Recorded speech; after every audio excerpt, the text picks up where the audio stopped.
Hi అండి. ఈరోజు recipe వచ్చేసి విలేజ్ స్టైల్ ఎండు ముక్కల కూర. అదే అండి వట్టి తునుకల కూర. వీటిని ఒక్కో ప్లేస్లో ఒక్కో విధంగా పిలుస్తారు. కొంతమంది వరికలు, మరి కొంతమంది వట్టి తునుకలు, ఇంకొంతమంది ఎండు ముక్కలు అని పిలుస్తారు.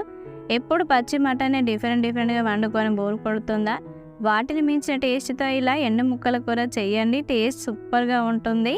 దీన్ని విలేజ్లో ఎక్కువగా వండుకుంటూ ఉంటారు. మటన్ అంటే ఇష్టం లేని వారికి ఇలా ఎండు ముక్కల కూర చేసి పెట్టండి. చాలా ఇష్టంగా తింటారు. ఆ రోజు గిన్నె మొత్తం ఖాళీ అవ్వాల్సిందే. దీన్ని ఉడికించడానికి ఎక్కువ టైం కూడా పట్టదండి. కొత్తగా వంట నేర్చుకునే వాళ్ళు కూడా చాలా సింపుల్గా చేసేయగలరు. ఇది రైస్లోకి, రాగి సంగట్లోకి, చపాతీ, పూరీలోకి చాలా బాగుంటుంది. మీకు సరిపడా ఎండు ముక్కలను తీసుకొని, ముక్కలు చిన్నగా ఉండకూడదు, అలా అని పెద్దగా ఉండకూడదు. ఇలా మీడియం సైజులో కట్ చేసుకొని తీసుకోండి. మునిగేంత వరకు వాటర్ను పోసుకొని కలుపుకోండి. మూత పెట్టి 15 నిమిషాల పాటు నాననివ్వండి. ఇలా నానబెట్టుకోవడం వల్ల మీకు ముక్క ఉడికించుకునేటప్పుడు త్వరగా ఉడుకుతుంది. బాండీ పెట్టుకొని 4 టేబుల్ స్పూన్ ఆయిల్ వేసుకోండి. ఇందులో కొంచెం ఆయిల్ ఎక్కువనే పడుతుంది.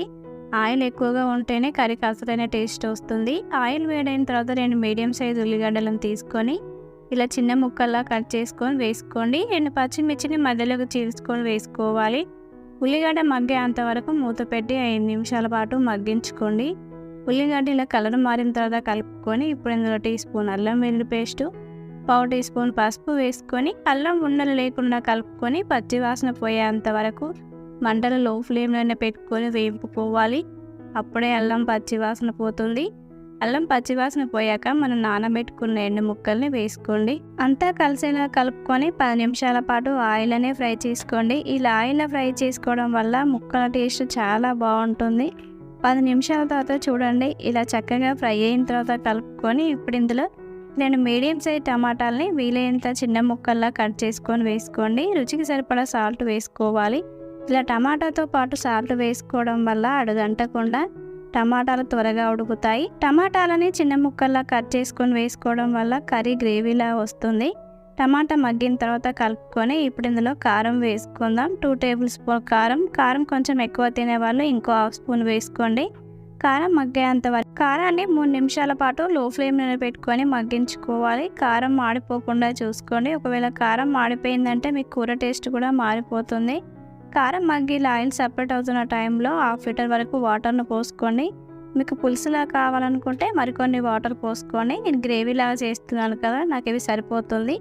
15 నిమిషాల పాటు మంటను మీడియం ఫ్లేమ్లోనే పెట్టుకొని ఉడికించుకోవాలి. ఇలా కూర కొంచెం చిక్కబడిన తర్వాత ఇప్పుడు ఇందులో టీ స్పూన్ పచ్చిధనియాల పొడి, 1/2 టీ స్పూన్ గరం మసాలా, చివరిగా సన్నగా తరిగిన కొత్తిమీర తరుగు వేసేసుకొని కలుపుకోండి. ఇది రైస్లోకి, రాగి సంగట్లోకి, చపాతీ, పూరీలోకి చాలా బాగుంటుంది. ఇంతే అండి, ఎంతో టేస్టీగా ఉండే ఎండు ముక్కలు కూడా రెడీ అయింది. మీరు కూడా ట్రై చేయండి. మీకు ఎలా వచ్చిందో నాకు కింద కామెంట్ చేయండి.